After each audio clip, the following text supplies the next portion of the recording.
बिस्मिल्लाहिर्रहमानिर्रहीम। अल्लाह ताला के पाक नाम से शुरू जो बड़ा मेहरबान नहायत रहम करने वाला है। अस्सलामु अलैकुम स्टूडेंट्स, मैं हूं आपका teacher Mohammad Asim Nasar, second year ICS computer science के नेक्स्ट लेक्चर के साथ यूनिक ग्रुप ऑफ इंस्टीट्यूशन की तरफ से हाज़िर हूं। उम्मीद करता हूं स्टूडेंट आप खैरियत से होंगे। अब स्टूडेंट बात यह है कि हर चीज़ जो है वो अल्लाह ताला ने बनाई है, पैदा की है, तो हमारी तवज्जो जो है वो अल्लाह ताला की तरफ ही होनी चाहिए। अब डेफ़िनेटली अगर हम कोई रिस्क कमा रहे हैं तो बीवी बच्चों के लिए भी मेहनत से रिस्क कमाना ये भी इबादत ही है। लेकिन अब ये कि उसमें अगर हमें जो फ़र्ज़ जो इबादत है वो तो करनी है, अल्लाह के करम से वो तो करनी है, उस पर तो छूट नहीं है। लेकिन बाकी जो है अब आप इबादत अगर बढ़ाना चाहें, लेकिन वो अगर बीवी बच्चों के लिए रिस्क के लिए निकलते हैं, जिस तरीके से आप जो है आप इल्म हासिल कर रहे हैं, आप इल्म हासिल कर रहे हैं किसके लिए कि जी आगे हमारा फ्यूचर बने। और अगर आप ये नियत कर लें कि जी इल्म जो है वो जो असल इल्म है उसकी तरफ आप इल्म को लेके जा रहे हैं, नीयत आपकी वही है, माँ बाप को आप खुश करना चाह रहे हैं, उस्तादों को आप खुश करना चाह रहे हैं, तो नीयतें डिफरेंट हो जाती हैं, तो अल्लाह ताला आपको बहुत ज़्यादा देता है। तो तवज्जो जो है वो हमारी अल्लाह ताला की तरफ ही होनी चाहिए।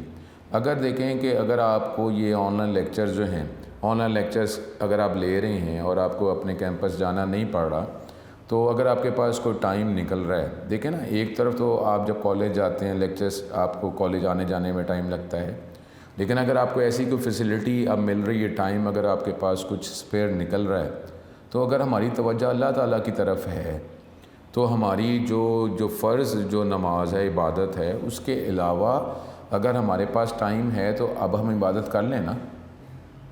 हमने जो फ़र्ज़ इबादत हैं वो तो करनी ही करनी है, लेकिन अगर आपकी वो जो कॉलेज जाने की जो वर्किंग है उसमें से जो टाइम निकल रहा है तो आप फ़जूल चीज़ों की तरफ तवज्जो ना करें, अपनी जो इबादत मज़ीद बढ़ा लें। कुरान पाक जो है वो आप पढ़ लें, ज़्यादा पढ़ लें, उसका तर्जुमा आप पढ़ लें, और जो है कोई और किताबें जो अल्लाह वाली किताबें हैं आप वो पढ़ लें, उस पर अमल कर लें। तो आप देखें होना का चाहिए कि तवज्जो सिर्फ अल्लाह ताला पे होनी चाहिए, जैसे ही मौका मिले।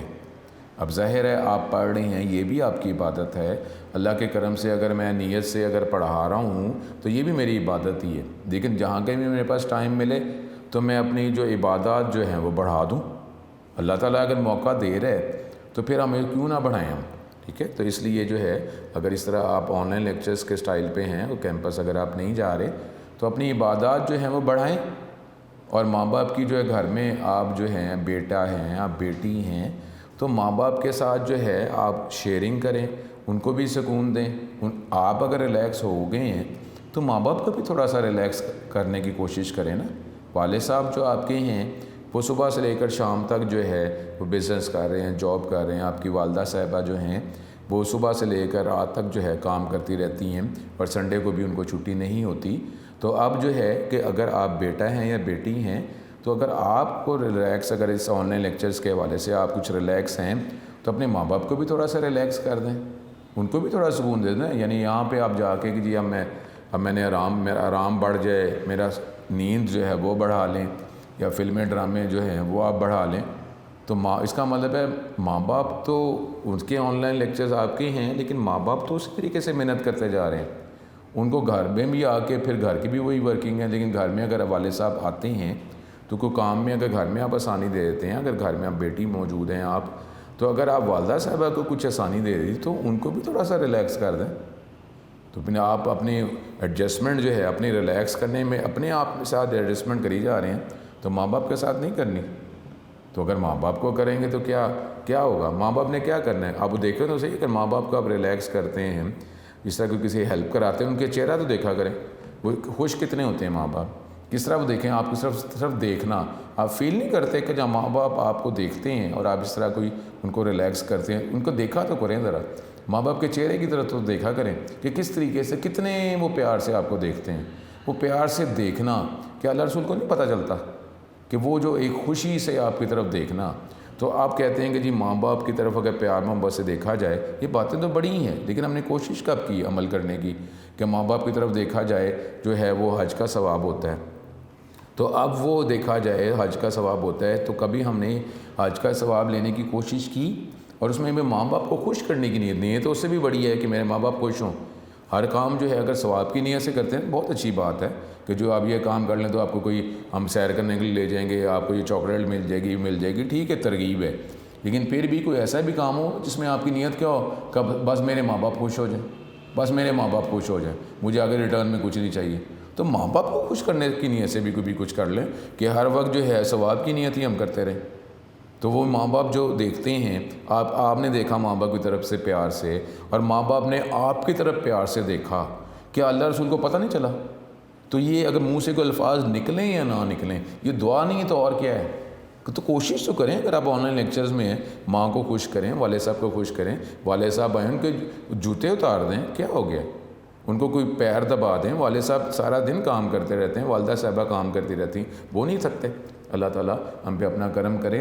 तो हम ये चैप्टर जो है डाटा इंटीग्रिटी और नॉर्मलाइजेशन का चैप्टर कर रहे हैं और उसमें MCQs को डिस्कस कर रहे हैं। तो अच्छे तरीके से MCQs पे भी तवज्जो करें और माँ बाप पे भी तवज्जो करें और सबसे ज़्यादा जो है अल्लाह पे तवज्जो करें, तो अल्लाह ताला हम पे अपना हमेशा करम ही रखेगा। ना बहुत ज़्यादा ख्याल रखें, अपने टॉपिक की तरफ MCQs की तरफ चलते हैं। सुन अगला लेक्चर जो हम स्टार्ट करते हैं और इसमें आगे जो MCQs हमने डिस्कस करने हैं अब उसको देखते हैं। अगला MCQ है the first normal form states. अब फर्स्ट नॉर्मल फॉर्म स्टूडेंट इस पे तवज्जो करें। ये जो आपके डेटाबेस के जो फर्स्ट 4 चैप्टर्स हैं, फर्स्ट 4 चैप्टर्स जो हैं ये आपकी अगली डिग्री में आने ही आने हैं। उसके बाद बाकी जो चैप्टर 5, 6 और 7 चैप्टर जो है, ये जितने हमने ये थ्योरी पढ़ी है इसकी इम्प्लीमेंटेशन हमने करनी है जो सेकेंड ईयर के सिलेबस में शामिल है। यानी ये नहीं है कि फर्स्ट 4 चैप्टर्स में जितनी भी हमने थ्योरी पढ़ी है कि हर थ्योरी को हम अप्लाई करेंगे, हर टर्म को अप्लाई करेंगे, ऐसा नहीं है। लेकिन जो हमारे सिलेबस में शामिल है चैप्टर 5, 6, 7 में जितने जो हम टॉपिक अप्लाई कर सकते हैं वो हम अप्लाई करेंगे। अब फर्स्ट 4 चैप्टर्स की थ्योरी हमारे पास इम्पॉर्टेंट है, इस पर आप तवज्जो करें, ये आगे भी हमें फ़ायदा देगी। अगला MCQ है the first normal form states all the key attributes are defined, कि जितने भी की एट्रीब्यूट्स हैं वो आपने बताए हों। No repeating group exist in the table या रिलेशन में रिपीटिंग ग्रुप नहीं होना चाहिए। All attributes depends on primary key, जितने भी एट्रीब्यूट्स या कॉलम्स हैं वो प्राइमरी की पे डिपेंड करते हों, या ये सारी ऑप्शन ही हों, तो फिर हम कहेंगे कि हमारा रिलेशन जो है फर्स्ट नॉर्मल फॉर्म की स्टेट पे या स्टेज पे पहुंच गया। तो अब इसमें हमारे पास कौन सी ऑप्शन ठीक है हमें पता होना चाहिए, टिप्स भी होना चाहिए कि फ़र्स्ट नॉर्मल फॉर्म में जो है कौन से एरर को रिमूव किया जाता है, रिपीटिंग ग्रुप को, पार्शियल फंक्शन डिपेंडेंसी को, या हमारे पास जो है ट्रांजिटिव डिपेंडेंसी को। तो फर्स्ट नॉर्मल फॉर्म में रिपीटिंग ग्रुप जो है वो एरर अगर मौजूद है तो उसको रिमूव किया जाता है। तो हमारे पास अब ऑल दी की एट्रीब्यूट्स आर डिफाइन कि सारे आपने की एट्रीब्यूट्स भी आपने इसमें डिफ़ाइन किए हैं, क्योंकि देखें जब रिपीटिंग ग्रुप होगा तो उसका मतलब है हमने जितने भी नॉर्मलाइजेशन के चैप्टर में हमने पढ़ा डाटा इंटीग्रिटी नॉर्मलाइजेशन में, तो उसमें होता है क्या है कि जितने भी नॉन की एट्रीब्यूट्स हैं वो मेन एट्रीब्यूट्स पे ही डिपेंड करें। ठीक है, अब उसके लिए क्या होगा, जो हमारे पास मेन एट्रीब्यूट है उसको हम क्या असाइन करते हैं प्राइमरी की, बाकी हमारे नॉन की एट्रीब्यूट्स बन जाते हैं। अब ये प्राइमरी की या की एट्रीब्यूट किस लिए रिक्वायर होता है, ताकि जो हमें डाटा रिक्वायर हो एग्जैक्टली वही डाटा जो है, वही आंसर, वो रिज़ल्ट जो है रिटर्न किया जाए, हमारे पास अननेसेसरी रिज़ल्ट जो है आंसर ना आए, ताकि मज़ीद हमें फ़िल्टर ना करना पड़े। तो फर्स्ट नॉर्मल फॉर्म के लिए हमारे पास की एट्रीब्यूट्स भी आपने डिफ़ाइन किए हों, रिपीटिंग ग्रुप ना हो, या हमारे पास ऑल एट्रीब्यूट्स जो हैं वो प्राइमरी की पे डिपेंड करें, ऑल ऑफ दीज, तो इसका हमारे पास ऑल ऑफ दीज ही आंसर आएगा। In second normal form following form of dependency is removed. Second normal form में कौन सी डिपेंडेंसी जो है उसको रिमूव किया जाता है। अब इसको भी हम देखेंगे कि सेकंड नॉर्मल फॉर्म का हमें क्लियर होना चाहिए कि सेकंड नॉर्मल फॉर्म में कौन से एरर को रिमूव किया जाता है, कि इसमें फंक्शनल जो है उसको रिमूव किया जाता है, नॉन फंक्शनल को रिमूव किया जाता है, रिपीटिंग ग्रुप जो है उस एरर को रिमूव किया जाता है, या ट्रांजिटिव जो है डिपेंडेंसी इसको रिमूव किया जाता है। तो हमारे ये टिप्स में होना चाहिए कि सेकंड नॉर्मल फॉर्म में जो है following form of dependency is removed, कौन सी हम रिमूव करते हैं? क्या इसमें जो है फंक्शनल डिपेंडेंसी को रिमूव किया जाता है, नॉन फंक्शनल को? अब फंक्शनल और नॉन फंक्शनल क्या है? फंक्शनल और नॉन फंक्शनल ये है कि हमारे पास नॉन की एट्रीब्यूट किस पे डिपेंड करें? प्राइमरी की पे। तो ये तो हम जितने भी डाटा इंटेग्रिटी नॉर्मलाइजेशन का जो चैप्टर है उसमें तो करते ही जा रहे हैं। और प्राइमरी की क्या होता है कि प्राइमरी की वैल्यूज़ क्योंकि डिफरेंट होती हैं, तो अब अगर हम प्राइमरी की बेस पर अगर हम रिज़ल्ट रिक्वायर करते हैं तो हमें रिज़ल्ट भी तो एग्जैक्टली जो हमें रिक्वायर है वही मिलेगा, क्योंकि प्राइमरी की वैल्यूज़ ही डिफरेंट है। अगर प्राइमरी की वैल्यू सेम हो तो फिर हमें क्या होगा? एक रिकॉर्ड रिटर्न नहीं होगा, एक से ज़्यादा रिकॉर्ड रिटर्न होंगे। अब हमें आंसर जो रिक्वायर है, आंसर हमें ज़्यादा हमें प्रोवाइड किया जा रहा है, लेकिन उसमें से मज़ीद फ़िल्टर करना पड़ेगा और एग्जैक्ट आंसर फिर हमें कैलकुलेट फ़िल्टर आउट करना पड़ेगा। तो अब इसमें कौन सी हम डिपेंडेंसी को रिमूव करते हैं? फंक्शनल डिपेंडेंसी तो है। फंक्शनल डिपेंडेंसी क्या है कि जब नॉन की एट्रीब्यूट जो है की एट्रीब्यूट पे डिपेंड करें। अब नॉन फंक्शनल क्या है कि जब हमारे पास नॉन की एट्रीब्यूट जो हैं वो की एट्रीब्यूट पे डिपेंड ना करें। तो हमने सेकंड नॉर्मल फॉर्म में कौन सी डिपेंडेंसी को हमने रिमूव करना है? नॉन फंक्शनल को, बी ऑप्शन। फिर आगे अगला एमसीक्यू जो है वो बोर्ड का भी एमसीक्यू है। इन second normal form which form of dependency is removed. अब ये टेक्निकल वर्ड्स आ गए। ट्रांजिटिव डिपेंडेंसी को हमने रिमूव करना है, पार्शियल डिपेंडेंसी को रिमूव करना है, एसोसिएटिव डिपेंडेंसी को रिमूव करना है, या कंसिस्टेंसी डिपेंडेंसी को रिमूव करना है। तो आपको ये पता है कि जितने भी नॉन की एट्रीब्यूट हैं किस पे डिपेंड उनको करना चाहिए? की एट्रीब्यूट पे। अब वो की एट्रीब्यूट प्राइमरी की अगर एक कॉलम की बेस पर है या एक से ज़्यादा कॉलम की बेस पर है, इससे हमारा कोई कंसर्न नहीं है। जितने भी नॉन की एट्रीब्यूट हैं बस वो की एट्रीब्यूट पे डिपेंड करें। अब की एट्रीब्यूट चाहे एक कॉलम है चाहे एक से ज़्यादा कॉलम से, तो अब एक से ज़्यादा कॉलम की बेस पर अगर की एट्रीब्यूट आपने असाइन किया है तो नॉन की एट्रीब्यूट जो हैं इन सारे, अगर प्राइमरी की जो है एक से ज़्यादा कॉलम की बेस पर है तो एक से ज़्यादा कॉलम अगर दो कॉलम की बेस पर प्राइमरी की आपने असाइन की है तो नॉन की एट्रीब्यूट इन दो कॉलम्स पे डिपेंड करें, और ये जो दो कॉलम जो हैं यही नॉन की एट्रीब्यूट को डिटरमिन करें। लेकिन अब अगर सेकंड नॉर्मल फॉर्म में अगर पार्शियल डिपेंडेंसी यानी नॉन की एट्रीब्यूट जो है वो पार्ट ऑफ प्राइमरी की पे डिपेंड करें, ये सेकंड नॉर्मल फॉर्म का एरर जो है उसी टाइम मौजूद होगा जब प्राइमरी की एक से ज़्यादा कॉलम की बेस पर है। अगर प्राइमरी की एक कॉलम की बेस पर है तो एक कॉलम की बेस पर तो हम पार्ट ऑफ प्राइमरी की नहीं ना कह सकते। तो प्राइमरी की जब एक से ज़्यादा कॉलम की बेस पर होगा फिर ही हम देखेंगे कि क्या non key attribute part of primary की पे डिपेंड तो नहीं कर रहा। तो सेकंड नॉर्मल फॉर्म में कौन सी डिपेंडेंसी को रिमूव किया जाता है? बी ऑप्शन, पार्शियल डिपेंडेंसी को रिमूव किया जाता है। ठीक है, बी ऑप्शन। अब हमारे पास आगे है अगला MCQ. In second normal form which of the following dependency is remove. ठीक है, ये वर्डिंग के साथ थोड़ा चेंज करके डिफरेंट ईयर में ये क्वेश्चन आया हुआ है इसलिए वो दोबारा जो है ये रिपीट किया है। इन second normal form which of the following dependency is removed.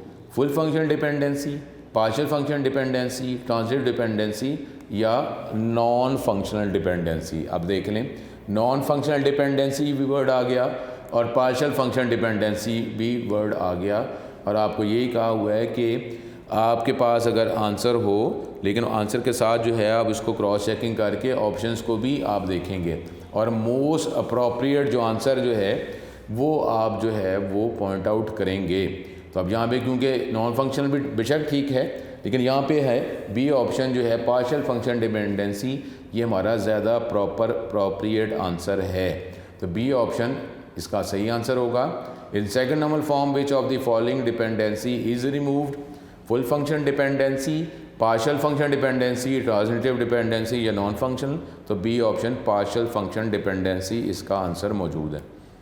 फिर 27 MCQ. In second normal form a non key attribute must not depend on another. एक नॉन की एट्रीब्यूट जो है, नॉन की एट्रीब्यूट कौन से attributes होते हैं? जो primary की के अलावा जो कॉलम्स होते हैं उनको नॉन की एट्रीब्यूट कहा जाता है। अब सेकंड नॉर्मल फॉर्म में नॉन की एट्रीब्यूट जो है किस पे वो डिपेंड ना करें।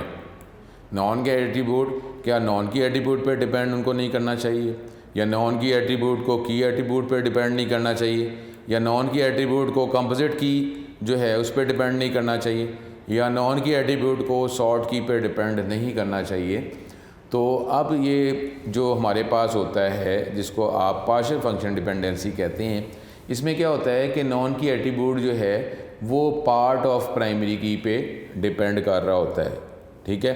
अब non key attribute must not depend on another, क्या सेकंड नॉर्मल फॉर्म में क्या है जी कि एक सेकंड नॉर्मल फॉर्म में नॉन की एट्रीब्यूट किसी और नॉन की एट्रीब्यूट पे हमारे पास जो है ये थर्ड नॉर्मल फॉर्म है कि non key attribute must not depend on another non key attribute, ठीक है। ये हमारे पास ये सेकंड नॉर्मल फॉर्म में नॉन की एट्रीब्यूट जो है must not depend on another non key attribute, ठीक है। यानी ये कि पार्ट ऑफ प्राइम, वैसे हमारे पास ये थर्ड नॉर्मल फॉर्म का आंसर है कि थर्ड नॉर्मल फॉर्म में नॉन की एट्रीब्यूट जो है किसी और नॉन की एट्रीब्यूट पे डिपेंड ना करता हो, ये सेकंड नॉर्मल फॉर्म नहीं बल्कि थर्ड नॉर्मल फॉर्म हमारे पास ये आंसर आएगा इसका। इन third normal form a non key attribute must not depend on another non key attribute, किसी और नॉन की एट्रीब्यूट पे ये डिपेंड ना करे, ठीक है। तो ये थर्ड नॉर्मल फॉर्म के लिए हमारे पास ये आंसर है कि जी एक नॉन की एट्रीब्यूट जो है किसी और नॉन की एट्रीब्यूट पे डिपेंड ना करता हो, ठीक है। जो हमारे पास सेकंड नॉर्मल फॉर्म है उसको हम कहते हैं पार्शियल फंक्शन डिपेंडेंसी, कि जब वो पार्ट ऑफ प्राइमरी की पे डिपेंड करता हो। ए non key attribute must not depend on, second normal form में जो प्राइमरी की के अलावा जो एट्रीब्यूट्स हैं वो किसी और नॉन की एट्रीब्यूट पे डिपेंड ना करते हों। तो ये हमारे पास एग्जैक्ट जो क्वेश्चन जो है वो थर्ड नॉर्मल फॉर्म से रिलेटेड है, ठीक है। अब यहाँ पे इधर जो आप करेंगे, क्योंकि इसमें क्या है कि जी कंप्लीट सेट ऑफ प्राइमरी की पे डिपेंड करे, कि अब ये है थर्ड नॉर्मल फॉर्म के लिए, ये third normal form in third normal form a non key attribute must not depend on another non key attribute.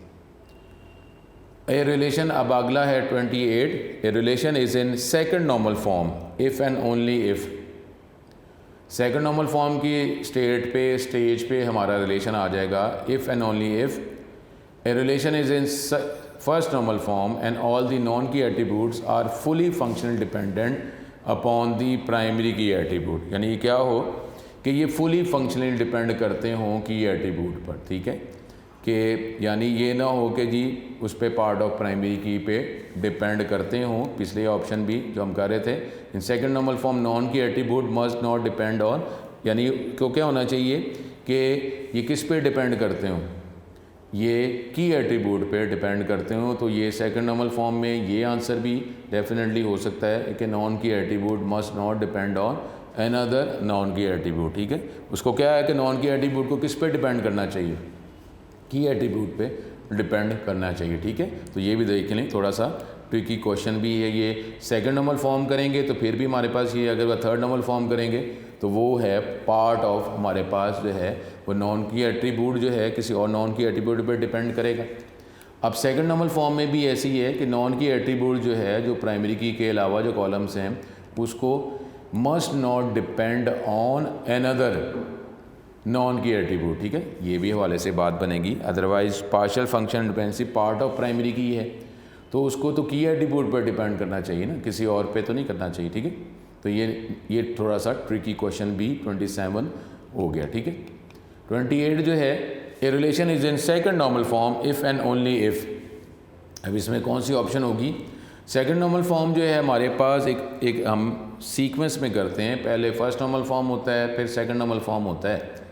अब second normal a relation is in second normal form if and only if a relation is in first normal form and all the non key attributes are function dependent upon the key attribute. जितने भी non key attribute हैं वो किस पे depend करते हो, fully function dependent हों किस पर, की एट्रीब्यूट पर। या ये रिलेशन वो फर्स्ट नॉर्मल फॉर्म पे है लेकिन उसमें ट्रांजिटिव डिपेंडेंसी का नहीं मौजूद होनी चाहिए, एग्जिस्ट नहीं करनी चाहिए।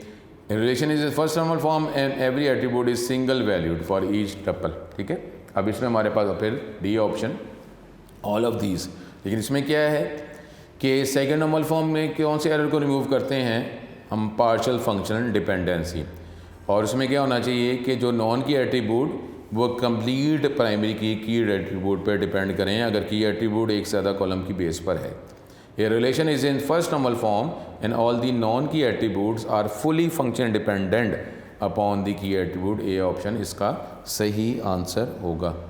फिर है if a relation is in first normal form and the key consist of a single attribute, अगर वो हमारे पास जो की एट्रीब्यूट है वो एक ही कॉलम की बेस पर है, then the relation is automatically in third normal form, second normal form, fourth normal form या नन ऑफ दीज। अब देखें हम जो सेकंड नॉर्मल फॉर्म है, सेकंड नॉर्मल फॉर्म के लिए कौन सा रिमूव करते हैं, पार्शियल फंक्शन डिपेंडेंसी। और उसका मतलब क्या है कि नॉन की एट्रीब्यूट जो है वो पार्ट ऑफ प्राइमरी की पे डिपेंड करें, लेकिन अब जो की एट्रीब्यूट है वो है ही एक कॉलम की बेस पर, तो हम कैसे पार्ट ऑफ प्राइमरी की कह सकते हैं। पार्ट ऑफ प्राइमरी की तो ये है कि अगर की एट्रीब्यूट 2 कॉलम की बेस पर है, 3 कॉलम की बेस पर है, 4 कॉलम की बेस पर है, तो फिर हम देखेंगे कि क्या नॉन की एट्रीब्यूट जो है वो ऐसा तो नहीं है कि अगर की एट्रीब्यूट 2 कॉलम की बेस पर है तो नॉन की एट्रीब्यूट एक कॉलम पे डिपेंड करता हो प्राइमरी की का। तो फिर हम इसको कोई स्टेप्स अडॉप्ट करेंगे जिससे ये एरर जो है पार्शियल फंक्शन डिपेंडेंसी के रिमूव करेंगे। लेकिन अगर हमारा की एट्रीब्यूट प्राइमरी की है ही एक कॉलम की बेस पर, तो फिर तो नॉन की एट्रीब्यूट को देखने की ज़रूरत ही नहीं है कि जी वो पार्ट ऑफ प्राइमरी की पे डिपेंड कर रहा है कि नहीं कर रहा, क्योंकि की एट्रीब्यूट है ही एक कॉलम की बेस पर। तो फिर ये if a relation is in first normal form and the key consist of a single attribute, और की जो है वो एक सिंगल एट्रीब्यूट पे ही बेस कर रही है, तो फिर ये हमारा रिलेशन जो है ऑटोमेटिकली किस स्टेट पे है, सेकंड नॉर्मल फॉर्म की स्टेज पे ही है। हमें कोई जो है स्टेप्स अडॉप्ट करने की ज़रूरत ही नहीं, कुछ देखने की ज़रूरत ही नहीं है, इसमें पार्शियल फंक्शन डिपेंडेंसी का एरर तो मौजूद ही नहीं हो सकता। तो इसका आंसर बी ऑप्शन इसका सही आंसर है। उसके बाद अगला MCQ, a function dependency between 2 और मोर नॉन की एट्रीब्यूट। अब 2 या 2 से ज़्यादा नॉन की एट्रीब्यूट जो प्राइमरी की के अलावा जो कॉलम होते हैं उसको नॉन की एट्रीब्यूट कहा जाता है। लेकिन 2 या 2 से ज़्यादा नॉन की एट्रीब्यूट का आपस में फंक्शनल डिपेंडेंसी ताल्लुक़, इसको क्या कहा जाता है, इसको रिडंडेंसी कहा जाता है, कंसिस्टेंसी कहा जाता है, ट्रांजिटिव डिपेंडेंसी या पार्शियल फंक्शन डिपेंडेंसी। तो ट्रांजिटिव डिपेंडेंसी जो है ये हमें पता है कि जब एक नॉन की एट्रीब्यूट, होना क्या चाहिए कि नॉन की एट्रीब्यूट पर डिपेंड करे, चाहे वो एक कॉलम की बेस पर है चाहे एक ज़्यादा कॉलम की बेस पर है, जितने भी नॉन की एट्रीब्यूट हैं वो की एट्रीब्यूट पे ही उनको डिपेंड करना चाहिए। लेकिन अगर एक नॉन की एट्रीब्यूट किसी और नॉन की एट्रीब्यूट पर डिपेंड कर रहा है तो ये एक एरर है, और इसको हम एरर को क्या कहते हैं, सी ऑप्शन ट्रांजिटिव डिपेंडेंसी इसको कहा जाता है। तो सी ऑप्शन इसका सही आंसर होगा। उसके बाद अगला हमारे पास MCQ, अगला MCQ, if the value of a non key attribute can be obtained simply by knowing the value of another non key attribute. अगर एक नॉन की एट्रीब्यूट की वैल्यू यानी प्राइमरी की के अलावा जो एट्रीब्यूट्स हैं, कॉलम्स हैं, हम उसकी वैल्यू हम गेट कर सकते हैं bye knowing the value of another non key attribute. किसी और नॉन की एट्रीब्यूट की वैल्यू की बेस पर हम ये नॉन की एट्रीब्यूट की वैल्यू गेट कर सकते हैं। The relation is called not to be in. तो रिलेशन हमारी कौन सी पोजीशन पर नहीं है, कौन सी स्टेज पर नहीं है, कौन सी नॉर्मल फॉर्म पे नहीं है, first normal form, second normal form, third normal form, fourth normal form. तो हमारे पास ये जो है नॉन की एट्रीब्यूट जो है वो हम किसी और नॉन की एट्रीब्यूट की बेस पर उसकी वैल्यू गेट कर सकते हैं। तो ये हमारा जो रिलेशन जो है वो थर्ड नॉर्मल फॉर्म की स्टेज पर स्टेट पे नहीं है। तो ये इसका answer C option third normal form कि यानी मतलब क्या है कि हम एक नॉन की एट्रीब्यूट की वैल्यू किसी और नॉन की एट्रीब्यूट की वैल्यू से गेट अगर कर सकते हैं तो फिर जो है ये हमारा जो है थर्ड नॉर्मल फॉर्म की स्टेट पे हमारा रिलेशन नहीं है। हम स्टेप्स अडॉप्ट करेंगे कि जिससे नॉन की एट्रीब्यूट लाजमी की एट्रीब्यूट पे ही डिपेंड करे। अगला MCQ बोर्ड का भी है, इन third normal form which form of dependency is remove. कौन सी डिपेंडेंसी को रिमूव किया जाता है, function dependency, non functional dependency, associative dependency या ट्रांजिटिव डिपेंडेंसी। तो ट्रांजिटिव डिपेंडेंसी आपको पता है कि जब नॉन की एट्रीब्यूट किसी और नॉन की एट्रीब्यूट पर डिपेंड कर रहे हों तो उसको ट्रांजिटिव डिपेंडेंसी कहा जाता है। तो थर्ड नॉर्मल फॉर्म, हमारे रिलेशन को थर्ड नॉर्मल फॉर्म की स्टेज पे लेके जाने के लिए जो है ट्रांजिटिव डिपेंडेंसी के एरर को रिमूव करना पड़ता है। तो इस MCQ का answer in third normal form which form of dependency is remove, तो डी ऑप्शन इसका सही आंसर। फिर if a relation have no transitive dependency, किसी एक रिलेशन में अगर ट्रांजिटिव डिपेंडेंसी नहीं है then that relation is called to be in, कौन सी ये स्टेज पे हमारा है रिलेशन, 0NF, 1NF, 2NF और 3NF। अगर हमारे रिलेशन में ट्रांजिटिव डिपेंडेंसी मौजूद नहीं है तो हमारा रिलेशन कौन सी फॉर्म पर है, third normal form, second normal form, first normal form या जीरो नॉर्मल फॉर्म। तो इसका D option third normal form हमारा सही आंसर है। उसके बाद अगला MCQ, in third normal form में non key attribute must not depend on, ये देखें 19 का क्वेश्चन कि नॉन की एट्रीब्यूट जो है किस पे डिपेंड उसको नहीं करना चाहिए, नॉन की एट्रीब्यूट पे डिपेंड नहीं करना चाहिए या की एट्रीब्यूट पे डिपेंड नहीं करना चाहिए, कंपोजिट की पे डिपेंड नहीं करना चाहिए, शॉर्ट की पे डिपेंड नहीं करना चाहिए। तो इसका आंसर प्रॉपर क्या होगा कि नॉन की एट्रीब्यूट को लाजमी किसी नॉन की एट्रीब्यूट पर डिपेंड नहीं करना चाहिए। तो चैप्टर 4 में जितने भी टॉपिक्स हम एरर्स हम देख रहे हैं तो हो कह रहा है कि जितने भी नॉन की एट्रीब्यूट वो की एट्रीब्यूट पे ही डिपेंड करें, यानी प्राइमरी की पे ही डिपेंड करें, आइदर प्राइमरी की एक कॉलम की बेस पर है या एक से ज़्यादा कॉलम की बेस पर है। तो इन third normal form non key attribute को किसी और नॉन की एट्रीब्यूट पर डिपेंड नहीं करना चाहिए, ए ऑप्शन इसका सही आंसर है। उसके बाद अगला MCQ, if A non key attribute depend on another non key attribute, अगर एक नॉन की एट्रीब्यूट किसी और नॉन की एट्रीब्यूट पर डिपेंड करे देन दिस टर्म, इस टर्म को क्या कहा जाता है, function dependency, dependency, transitive dependency या रिपीटिंग ग्रुप। तो अगर एक नॉन की एट्रीब्यूट किसी और नॉन की एट्रीब्यूट पे डिपेंड कर रहा हो तो इस टर्म को क्या कहा जाता है, इसको कहा जाता है ट्रांजिटिव डिपेंडेंसी। उसके बाद हमारे पास अगला जो है ये MCQ वो हम देखते हैं कि following anomalies arise due to transitive dependency. ये फॉलोइंग एरर्स जो हैं वो एग्जिस्ट कर सकते हैं, वो एरर्स हो सकते हैं अगर हमारे रिलेशन में ट्रांजिटिव डिपेंडेंसी मौजूद है। तो अब क्या है, कौन से एरर्स हो सकते हैं, एनोमलीज हो सकती हैं, insertion anomaly, deletion anomaly, modification anomaly या ऑल ऑफ दीज। अगर कोई एक रिलेशन जिसमें ट्रांजिटिव डिपेंडेंसी के एरर मौजूद हैं, ट्रांजिटिव डिपेंडेंसी मौजूद है, तो कौन से एनोमलीज जो है वो एग्जिस्ट कर सकते हैं, इंसर्शन एनोमली, डिलीशन, मॉडिफिकेशन या ऑल ऑफ दीज। तो ये किसी तरह के तीनों तरह के एरर्स एनोमलीज मौजूद हो सकते हैं, डी ऑप्शन इसका सही आंसर है। उसके बाद last MCQ, the following are the anomalies that में occur as a result of redundancy in tables. अगर टेबल्स के अंदर डुप्लीकेशन मौजूद है तो कौन से एरर्स जो हैं वो एग्जिस्ट कर सकते हैं, हो सकते हैं as a result of redundancy in tables, insertion anomaly, deletion anomaly, modification anomaly या ऑल ऑफ दीज। तो इसका ऑप्शन भी हमारे पास डी ऑप्शन इसका सही आंसर है।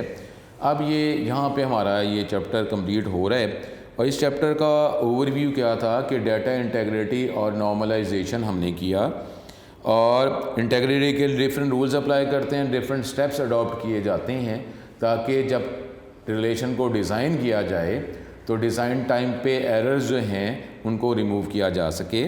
जब डिज़ाइन टाइम पे एरर्स को रिमूव किया जाता है तो जब उसको इम्प्लीमेंट किया जाता है तो क्योंकि डिज़ाइन टाइम पे एरर्स रिमूव कर दिए गए हैं, कोई भी चीज़ जब बनाई जाती है तो उसमें कोशिश की जाती है कि डिज़ाइन उसका परफेक्ट से परफेक्ट हो। और उसके डेफिनेटली बैकग्राउंड में डिफरेंट थ्योरीज भी अप्लाई हो रही होती हैं ताकि जब उसको इम्प्लीमेंट किया जाएगा, उसको जब बनाया जाएगा, क्योंकि डिज़ाइन टाइम पे एरर्स आपने रिमूव करने की कोशिश की है, रिमूव किए हैं, जब इसको इम्प्लीमेंट करेंगे, प्रोडक्ट को बनाएंगे तो काफ़ी चांस है कि प्रोडक्ट भी जो है एरर के बगैर ही बनेगी। डेफिनेटली 100% तो नहीं हो सकता, 100% तो किसी भी प्रोडक्ट के अंदर आप डेवलपमेंट भी, सॉफ्टवेयर डेवलपमेंट भी कर रहे हैं तो उसके अंदर भी एरर हो सकते हैं, लेकिन डेफिनेटली उसको कम तो किया जा सकता है ना। ठीक है, तो यहाँ पे हमारा ये चैप्टर ख़त्म होता है। अपना बहुत ज़्यादा ख्याल रखें और फिर नेक्स्ट लेक्चर में अगले चैप्टर को हम स्टार्ट करेंगे। अपना बहुत ज़्यादा ख्याल रखें। अस्सलाम वालेकुम।